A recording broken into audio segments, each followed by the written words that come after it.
दोस्तों आप सबका हमारे चैनल हंटिंग क्रेज में स्वागत है। दोस्तों आज हम रियल स्टोरी पर आधारित the hunting in Connecticut movie को एक्सप्लेन करेंगे और इस मूवी से रिलेटेड पैरानॉर्मल एक्टिविटीज केसेस को ईड और लॉरेन वारेन ने इन्वेस्टिगेट किया था। ये मूवी 2009 में रिलीज हुई। ये मूवी पूरी तरह से सुपरनेचुरल पावर से संबंधित थी और हम इस मूवी के अंत में इसकी रियल स्टोरी के बारे में भी चर्चा करेंगे, जो कि बहुत ही डरावनी और दिल को दहला देने वाली है। तो दोस्तों बिना देरी किए हुए चलते हैं अपनी वीडियो की तरफ।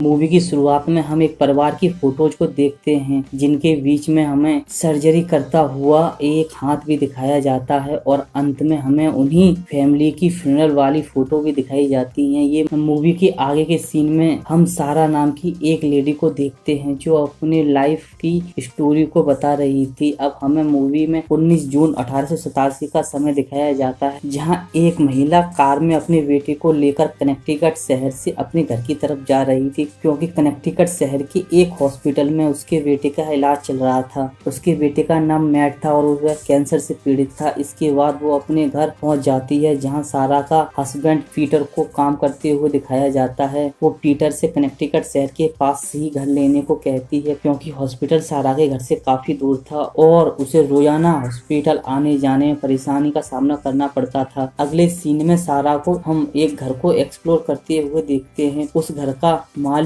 उस घर को सारा के लिए बहुत ही कम पैसों में देने के लिए भी तैयार हो जाता है, लेकिन घर लेने से पहले घर का मालिक सारा को घर की हिस्ट्री के बारे में बताता है, जिसे सुनने के बाद सारा घर को लेने से मना कर देती है। अगले दिन जब सारा अपने बेटे को लेकर हॉस्पिटल से घर लेकर जा रही तो रास्ते में ही उसकी तबीयत खराब हो जाती है और ना चाहते हुए भी सारा को उसी घर में रुकना पड़ता है, जिसने उसे खरीदने से मना कर दिया था। अगले सीन में हम सारा और मैट को घर में आराम करते हुए देखते हैं। जब मैट बिस्तर पर लेटकर टीवी देख रहा होता है तो उसको नींद आने लगती है और टीवी बंद करके सो जाता है, लेकिन वो जैसे ही टीवी बंद करता है वैसे ही हमें टीवी के स्क्रीन पर हम एक घोस्ट का रिफ्लेक्शन देखते हैं और रात को सोते समय मैट को कुछ आवाजें सुनाई देती हैं। जब मैट उन आवाजों को सुनकर उठता है तो देखता है तो वहाँ कोई भी नहीं होता। वो अपना मुंह धो के वापिस सोने चला जाता है तो उसे फिर से वही आवाजें सुनाई देती हैं। वो आवाजें बेसमेंट की तरफ से आ रही थी। उसके बाद मैट बेसमेंट के अंदर चला जाता है, जहाँ उसे बड़ा सा एक आईना दिखाई देता है, लेकिन जैसे ही वो अपना चेहरा उस आईने में देखता है तो उसका चेहरा बिगड़ने लगता है और तभी अचानक से उसकी नींद खुल जाती है और हमें पता चलता है कि वो सिर्फ उसका एक सपना था। अगले सीन में हम मैट को घर एक्सप्लोर करते हुए देखते हैं और सारा घर की सफाई कर रही होती है। तभी उसे वो पुरानी फ्यूनरल की फोटो दिख जाती हैं, जिन्हें देखकर वो थोड़ी अनकंफर्टेबल फील करने लगती है और उन फोटोग्राफ को डस्टबिन में फेंक देती है। अगले सीन में पीटर मैट के भाई बिली और दोनों कजन मैरी और वेंडी को घर पर ले आता है। आगे हम सारा को फ्लोर साफ करते हुए देखते हैं। तभी मैट को ऐसा भ्रम होता है जैसा कि सारा ब्लड से फ्लोर साफ कर रही हो। अगले सीन में हम मैट को किचन में देखते हैं, जहाँ हेलोजनेशन की वजह से उसके हाथ से सभी प्लेटें टूट जाती हैं। जब रात को मैट सो रहा होता है तो उसकी आंखें खुलती हैं तो उसे अपनी आंखों के सामने एक दृश्य दिखाई देता है, जहां एक आदमी मरे हुए मुर्दे के शरीर पर एक टूल से कुछ लिख रहा होता है और उसके शरीर से खून निकल रहा होता है। उसके बाद वो आदमी उस डेड बॉडी की आईलेट्स को काट देता है। ये सब देखकर मैट बहुत ही डर जाता है और भागकर अपने कमरे से बाहर निकलने की कोशिश करता है, लेकिन रूम का दरवाजा बाहर से लॉक हो जाता है। अगली सुबह मैट को हेलोजनेशन होता है कि उसके घर के पिलर में किसी मरे हुए इंसान का मांस पड़ा हुआ है, लेकिन ऐसा सच में बिल्कुल भी नहीं होता। अगली रात फिर से मैट की आंखें खुल जाती हैं और उसे एक कमरे का दरवाजा खुला हुआ दिखाई देता है। वो अंदर जाता है तो देखता है कि ये कमरा पूरी तरह से मॉर्चरी की तरह था। आपको बता दें कि मॉर्चरी रूम वो होता है जहाँ मुर्दों को दफनाने या जलाने से पहले रखा जाता है। अगली सुबह मैट बिली को लेकर उसी रूम में जाता है और बिली बिली को वो मर्चुअली बेड पर लिटाकर घुमाने लगता है। उसी समय उसे ऐसी हेलुसिनेशन होती है जैसे कुछ लोग ग्रे बॉक्स से उसकी बॉडी निकालकर उसमें सैंड बैग्स भर रहे हों। इसका सिग्निफिकेंस हमें एंड में पता चलेगा कि आखिर ये हैंड बैग्स हैं क्या। तभी पीटर्स उस रूम में आ जाता है और वो इस मर्चुअरी रूम को देखकर डर जाता है और सारा के पास जाकर इस बारे में पूछता है तो सारा उसे सारी बात साफ साफ बता देती है। इसके बाद पीटर सभी लोगों को खाने के समय इस घर की हिस्ट्री के बारे में बताता है और ईश्वर से प्रे करने लगता है। जब वो प्रे कर रहे होते हैं तो मैट को फिर से विजन आने लगते हैं। वो उसी डाइनिंग टेबल पर कुछ लोगों को देखता है और एक छोटे बच्चों को भी देखता है। उसके पास एक आदमी खड़ा था जो मुर्दे के शरीर पर टैटू बना रहा था। अगले सीन में मैट हॉस्पिटल में होता है तो उसे भ्रम होने लगता है कि उसकी बॉडी पर क्रैप्स चल रहे हैं। थोड़ी देर बाद वो रियलाइज करता है वहाँ पर ऐसा कुछ भी नहीं है। मैट के पास ही रेवनेंट नाम का एक पेशेंट होता है जिसे कैंसर की बीमारी थी। वो मैट की हालत देखकर समझ जाता है कि उसे क्या परेशानी है। वो आपस में बातचीत करने लगते हैं। वो मैट को अपना कार्ड देता है। रात में पीटर किसी कमरे से बाहर चला जाता है तो हम देखते हैं कि उसकी छोटी बेटी मैरी के पीछे एक घोस्टली स्पिरिट घूम रही है। उसके हाथों पर वैसे ही टैटू के निशान थे जैसे हमने मूवी के स्टार्टिंग में देखे थे। जब मैट घर के ऊपर वाले रूम में जाता है तो वहाँ उसे फिर से विजन्स आने लगते हैं। वो उसी लड़के को देखता है जिससे उसने पहले भी अपने विजन में देखा था। वो लड़का किसी से डर के अपना सामान पैक कर रहा होता है। तभी कोई पीछे से खींचकर उस लड़के को उसी मॉर्चरी रूम में लेकर चला जाता है। मैट अपने विजन में उसी मॉर्चरी रूम में काफी सारी डेड बॉडी को देखता है जिनके शरीर पर बहुत सारे टैटू और सिंबल्स बने हुए थे और अगले ही क्षण वो बॉडी मूव भी करने लगती हैं और वो डेड बॉडी उठकर मैट के पास आने लगती हैं और मैट उन्हें धक्का देने लगता है। तभी मैट को रियलाइज होता है कि उसने डेड बॉडी को नहीं बल्कि अपने छोटे भाई विली को धक्का दिया था। मैट को कुछ समझ नहीं आता कि उसके साथ क्या हो रहा है। वो इस समस्या से छुटकारा पाने के लिए रेवनेंट को कॉल करता है। अगले दिन मैट रेवनेंट से मिलने आता है और अपनी सारी समस्या रेवनेंट को बताता है। इस पर रेवनेंट कहता है कि मुझे तुम पर यकीन है। वो मैट से कहता है कि हमें ये जानना होगा कि ये आत्माएं तुमसे क्या चाहती हैं क्योंकि अभी तक इन आत्माओं ने मैट के परिवार को कोई नुकसान नहीं पहुंचाया था। अगले सीन में मैट अपने रूम में लेटा होता है। तभी उसे विजन्स आने लगते हैं। वो सपने में लाशों को जलता हुआ देखता है। अगले सीन में जब शाम को घर के शहर से बाहर से घूमकर घर वापस आते हैं तो देखते हैं कि घर के सारे फर्नीचर एक ही जगह पर इकट्ठा हुए पड़े थे और एक कोने में मैट बैठा हुआ था और उसके हाथ से खून बह रहा था और पीटर को लगता है कि उसे फिर से विजन आए होंगे जिसके चलते उसने ऐसा किया होगा। अगले दिन सारा और पीटर डॉक्टर के पास जाते हैं तो डॉक्टर बताते हैं कि हेलुसिनेशन की वजह से मैट ने ये सब किया होगा। अगले सीन में हम बिली और मैरी को हाइड एंड सीक खेलते हुए देखते हैं जहाँ बिली एक एलिवेटर जैसी जगह पर जाकर छुप जाता है और मैरी भी एक पुरानी जगह पर जाकर छिप जाती है। तभी बिली उस जगह पर किसी अननोन एंटिटी को ऑब्जर्व करता है जिसे देखकर वो डर के मारे चिल्लाने लगता है। उधर मैरी जब बाहर आती है तो फ्लोर टूटने की वजह से उसका पैर उसमें फंस जाता है। अब मैरी और बिली अपनी अपनी जगह फंस चुके थे। तभी वेंडी जाकर बिली को उस एलिवेटर से बाहर निकालती है। उसके बाद वे दोनों जाकर मैरी को बचाते हैं। तभी मैट को उस टूटे हुए फ्लोर के अंदर एक बॉक्स दिखाई देता है। वो उस बॉक्स को बाहर निकाल कर उस बॉक्स को खोलकर देखता है तो उसे उसमें कुछ फोटोग्राफ्स दिखाई देती हैं। ये उन्हीं लोगों की फोटोग्राफ्स होती हैं जिन्हें मैट ने अपने सपने में देखा था। उन फोटोज में वो लड़का भी था जिन्हें मैट अपने विजन में देखता था। उसमें एक इंसान की डरावनी सी फोटो को भी देखता है। उसी बॉक्स में मैट को इंसानों के आईलेट्स भी मिले जिनको भी मैट ने अपने सपनों में सबसे पहले देखा था। ये सब चीजें देखने के बाद हम समझ सकते हैं कि ये सारी चीजें किसी ब्लैक मैजिक की तरफ इशारा करती हैं। ये सब देखने के बाद वेंडी मैट से कहती है कि हमें इस घर की पूरे इतिहास के बारे में जानना होगा तभी इन सभी समस्याओं का समाधान हो सकेगा। वे दोनों थोड़ा बहुत उस घर के इतिहास के बारे में खोजबीन करते हैं तो उन्हें पता चलता है कि 90s के टाइम में वो घर एक मॉर्चुरी हाउस हुआ करता था जहाँ पर डॉक्टर रैमसी और उनका असिस्टेंट जूना रहते थे। वो यहाँ काम किया करते थे। डॉक्टर रैमसी का दावा था कि वो सियोन्स के जरिए मरे हुए लोगों से बात कर सकते हैं। इस बात को लेकर वो कनेक्टिकट शहर में बहुत ही फेमस हो चुके थे। यहाँ पर मैं आपको बताना चाहता हूँ कि सियोन्स एक ऐसा रिचुअल प्रोसेस होता है जिसमें लोग एक रिचुअल परफॉर्म करते हैं जिससे जिससे वो किसी भी डेड पर्सन से बातचीत कर सकते हैं। इस प्रोसेस में एक पर्सन मीडियम की तरह काम करता है और डॉक्टर रैमसी के हर एक सियोंस के अंदर जूना एक मीडियम बनता था। अब जूना को हिब्रू बाइबल के अंदर एक प्रोफेट बताया गया है। आगे हम देखते हैं कि जैसे जैसे डॉक्टर रैमसी के सियोंस फेमस हो रहे थे वैसे वैसे डॉक्टर ने अपने सियोंस की इंटेंसिटी बढ़ाने की सोची, जिसके लिए उन्होंने डेड बॉडी का इस्तेमाल भी करना शुरू कर दिया था। इंटेंसिटी बढ़ाने के लिए वो डेड बॉडी पर सिंबल्स बनाकर उन पर रिचुअल्स परफॉर्म किया करते थे, लेकिन इसके साइड इफेक्ट में जूना के शरीर पर इलेक्ट्रोप्लाज्मा का इफेक्ट दिखने लगता था। और अब हम समझ सकते हैं कि मैट को ड्रीम्स क्यों दिख रहे थे। इलेक्ट्रोप्लाज्मा को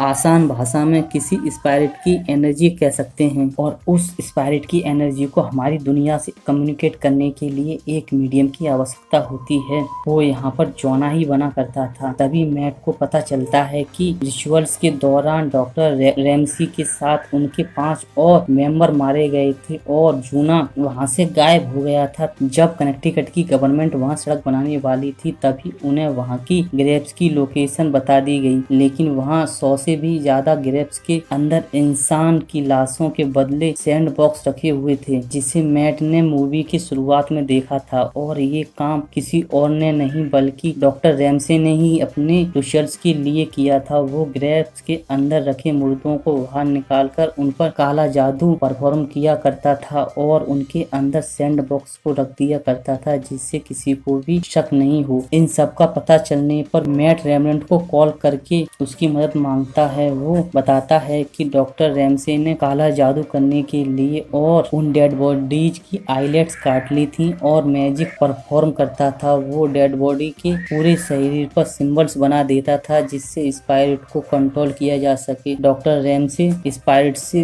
कुछ राज की बातें पूछना चाहता था, क्योंकि इस रिचुअल के परफॉर्म करने के बाद स्पिरिट पूरी तरह से तुम्हारे कब्जे में आ जाती है। तुम इनसे अपना पास्ट पूछ सकते हो तथा किसी खजाने के बारे में पूछ सकते हो और तो और यहाँ पर आप अपना भविष्य भी जान सकते हो। यहाँ डॉक्टर रैमसी अब पूरी तरह से पागल हो गया था। जितने भी रिचुअल्स हुए थे वो सभी इसी घर में किए गए थे, तो मे भी कुछ आत्माएं अभी भी इस घर से कनेक्टेड होंगी जिनके लिए ये सभी लोग प्रेयर करने लगते हैं। लेकिन तभी मैट को विजन्स आने लगता है जिसके अंदर वो खुद को जूना के कॉन्शियसनेस से देख पाता है। जहाँ पर डॉक्टर रैमसी रिचुअल कर रहा था तभी जूना के साथ इलेक्ट्रोप्लाज्मा रिलीज होने लगती है, यानी कि उसके शरीर में अब आत्मा समाहित हो चुकी थी। डर की वजह से जूना का एक मेंबर उसका हाथ छोड़ देता है, जिससे ये रिचुअल वहीं पर रुक जाता है और वहाँ पर सभी चीजें आउट ऑफ कंट्रोल हो जाती हैं। मैट आगे चीजें देखने ही वाला था कि तभी सारा घर पर आ जाती है और मैट को इस हालत में देखकर इन सब का जिम्मेदार रेमनेंट को समझने लगती है और उसे अपने घर से जाने के लिए बोलती है। लेकिन रेमनेंट को पता होता है कि आगे उन्हें उसकी जरूरत पड़ेगी, इसीलिए वो उन्हें अपना कार्ड देकर चला जाता है। इसके बाद हम देखते हैं कि जब वेंडी सो रही होती है तो उसे वहाँ पर एक बार चादर में फंसी हुई दिखाई देती है। वो उसे फ्री करती है, तभी उसे एक डेमोनिक एंटिटी दिखाई देती है, जिससे डरकर वो घर का लैंप चालू कर देती है और कमरे में चारों तरफ देखती है तो उसे कुछ दिखाई नहीं देता। उधर अब सारा के साथ भी यही घटना होती है, जहाँ उसे डेमोनिक एंटिटी दिखाई देने लगती है, जिससे सारा भी बहुत डर जाती है। उसके बाद सारा को रेमनेंट की याद आती है और वो रेमनेंट को कॉल करके अपने घर पर बुला लेती है। वो घर पर पहुंचते ही घर की कंडीशन को देखकर बिना देरी किए हुए इस समस्या के समाधान में लग जाता है। वो एक होली क्रॉस को लेकर सबसे ताकतवर घोस्ट की बॉडी को ढूंढने लगता है। उसे लगता है कि ये वही घोस्ट है जो इस परिवार को परेशान कर रहा है। उसका मानना था कि उसकी बॉडी को बाहर ले जाकर दफनाने से ये समस्या खत्म हो जाएगी और अंत में उसे वो बॉडी मिल जाती है। लेकिन तभी हम सारा के पीछे एक शैतान को देखते हैं। जब रेमनेंट उस बॉडी को बाहर निकालता है तो सभी चीजें नॉर्मल हो जाती हैं, लेकिन उधर हम देखते हैं कि मैट को एक डेविल खिड़की के बाहर दिखाई देता है। जैसे ही रेमनेंट इस बॉडी को लेकर वहां से चला जाता है तो वो डेविल भी वहां से गायब हो जाता है। तो दोस्तों यहाँ पर हमें इस मूवी की असली कहानी पता पड़ती है। बॉडी के बाहर जाते ही हम देखते हैं कि मैट की बॉडी पर उसी प्रकार की मार्किंग बन गई जैसे उस बॉडी पर बनी हुई थी। सारा को जैसे ही ये बात पता पड़ती है वो मैट को हॉस्पिटल में एडमिट कर देती है, जहाँ कुछ देर के बाद मैट को वही